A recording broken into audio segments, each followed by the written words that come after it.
Kedua saya bilang agama ini sudah begitu baik.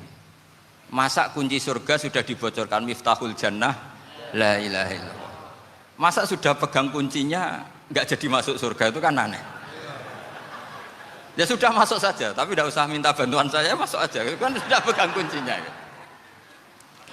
Terus ketiga, kenangan terburuk saya ketika jadi kiai itu gini, saya ada beberapa guru SD datang ke saya, ini agak-agak masalah besar.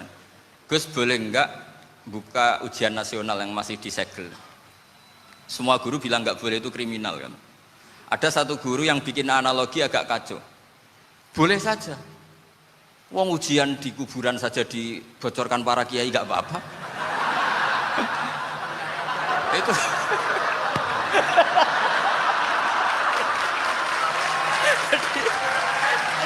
tapi ini kriminal ya. Perhatian kepada kiai, nggak boleh memukul pemateri.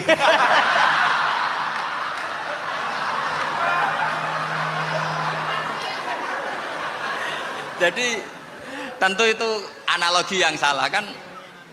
Marrobuka kan, Tuhan kamu siapa, nabi kamu. Tuhan kamu siapa, nabi kamu siapa, imam kamu siapa. Ini kan sudah dibocorkan oleh para kiai. Artinya apa? Nak raiso jawab kebablasan gitu. Terus guru ini berpikir kalau ujian akhirat sekrusial itu saja bisa dibocorkan, kenapa ujian nasional tidak boleh? Tentu ini kias yang salah, saya tidak ngajari seperti itu.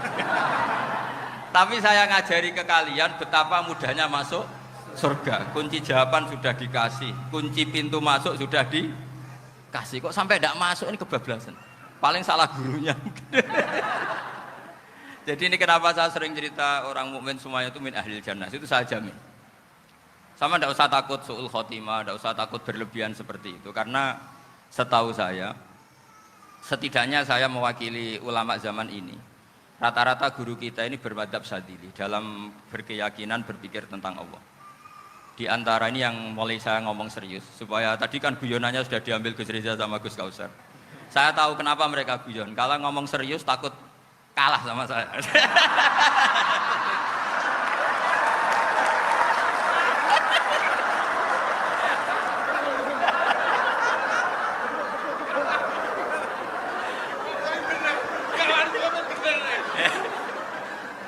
Karena saya ini sudah terkenal pemikir serius, jadi artinya itu satu kepintaran mengalihkan. Ya, oh ya, sudah itu satu kecerdasan. Tidak hanya ngalim tapi betul cerdas. Jadi itu bukti beliau-beliau ini cerdas itu. Saya berpikir begini, ini madzhab Syadzili. Kita semua tentu Syadzili karena kita semua ngaji kitab hikam. Kita tahu kitab hikam itu muridnya Abul Abbas Al-Mursi. Abul Abbas Al-Mursi muridnya Syekh Abil Hasan apa? Asy-Syadzili. Saya masih ingat betul makalah itu dan saya ulang-ulang. Setiap saya ngajar di sarang saya ajarkan itu. Kilali kata Abul Hasan Asy-Syadzili, saya pernah dapat hatif, dapat semacam ilham. Apa makna min syarril waswasil khannas? Itu kata beliau dijawab oleh hatif itu. Hatif itu nggak perlu diterjemah tadi ada karena tadi diajarin itu. Apa yang dihidupkan itu nggak perlu dijelaskan. kata hatif tadi, waswasun yadkhulu bainaka wa baina habibika. Yunsika altofahu alhasanah wa yudzakiruka af'alaka asyi'ah wa yukassiru indaka dzatas shimal wa yuqallilu indaka dzatal yamin liya'dila bika an husni dzanni billah ila su'i dzanni billah. Jadi yang dikatakan waswas adalah kamu digiring untuk hanya ingat sisi-sisi kamu yang negatif, dilupakan bahwa Anda punya sisi-sisi yang positif. Misalnya seperti ini, mungkin secara fikih tadi banser-banser tegas, wah ini masalah lelaki perempuan dipisahkan gini-gini. Tapi kenapa Ghazali bilang ya sudah gini gak apa-apa. Sebetulnya ada rukhsah itu karena ini di depan umum. Yang paling pantangan Nabi itu la yakhluwanna rajulun bimra'atin. Ini ada yang menjaminnya gitu. Malah khawatir saya di sini dipisah tapi setelah berduaan nggak bisa. Jadi toleransinya karena ini di depan umum. Itu masih ada toleransinya. La yakhluwanna rajulun bimra'atin. Begitu juga ketika kita dosa, misalnya kita dosa. Orang Islam setiap dosa itu pasti ingat salahnya, kemudian istighfar.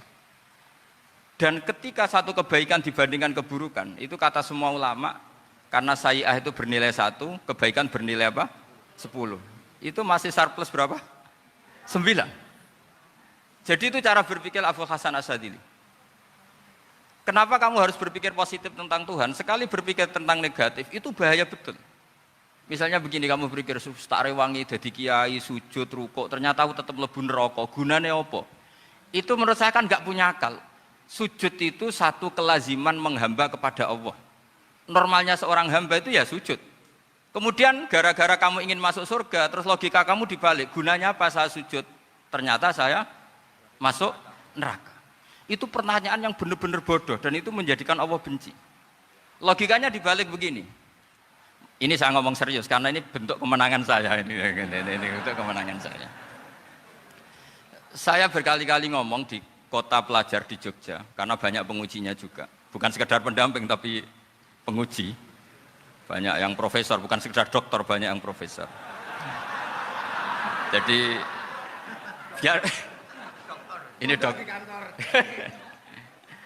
Begini, saya pernah ditanya sama seorang dosen, Gus, saya ini ngaji hadis banyak, tapi ada yang saya tidak paham, yaitu mangqala la ilaha illallah dakhalal jannah, ada kalimat wa in zana wa in saraka. Meskipun pernah zina, pernah maling. Ini kan seakan-akan mentoleransi perzinaan dan pemalingan. Terus saya bilang, oh makna hadis itu seperti ini. Jadi kebenaran absolut, kebenaran yang mutlak itu tidak akan terganggu oleh status perilaku seseorang. Saya berkali-kali memberi contoh. Orang yang ditangkap KPK akan bilang 1 tambah 1 2. KPK-nya juga bilang 2. Rivalitas dalam politik, Pak Prabowo ya bilang 2, Pak Jokowi juga bilang 2. Orang yang zaniyah, yang lonte pun akan bilang 2. Muftinya juga bilang 2. Ketua MUI-nya juga bilang 2. Artinya gini, kebenaran yang absolut adalah kebenaran yang siapapun akan meyakini seperti itu. Seperti 1 ditambah 1, 2. Kamu punya musuh bilang 2. Kalau ibu-ibu ini punya maru, ya marunya bilang 2 tadi tambah mama. Enggak tahu saya terjemahnya apa tadi. Nah, kebenaran yang absolut itu kebenaran yang siapapun pasti mengakui. Dan uniknya begini, saya kalau saya pernah ngaji acara himmah, acara pondok sarang di Demak. Kalau kamu bilang 1 ditambah 1 menjadi 2, untuk mengatakan 2 itu kamu butuh hadiah enggak? Mereka semua jawab enggak. Kita semua enjoy saja mengatakan tembok itu putih. Kenapa? Karena memang putih. Kita mengatakan 1 tambah 1 2 karena memang kita tanpa presentasi dapat hadiah, dapat penghormatan. Kenapa untuk mengatakan Allah itu Tuhan kita butuh surga? Memangnya kalau tidak ada surga Allah tidak jadi Tuhan? Ini problem orang soleh-soleh yang terlalu pesimis. Makanya nanti orang-orang soleh itu masuk surganya berat. Tapi kalau orang alim lebih gampang kira-kira seperti itu. Iya, karena kan imannya lebih bagus. Dalam hadis qudsi Allah ini yang dibuli orang-orang soleh.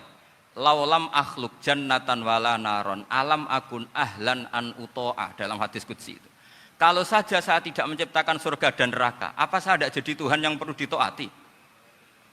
Apa kalau kamu tidak saya kasih uang 1 juta terus bilang 1 tambah 1 11? Enggak kan? Tetap bilang berapa?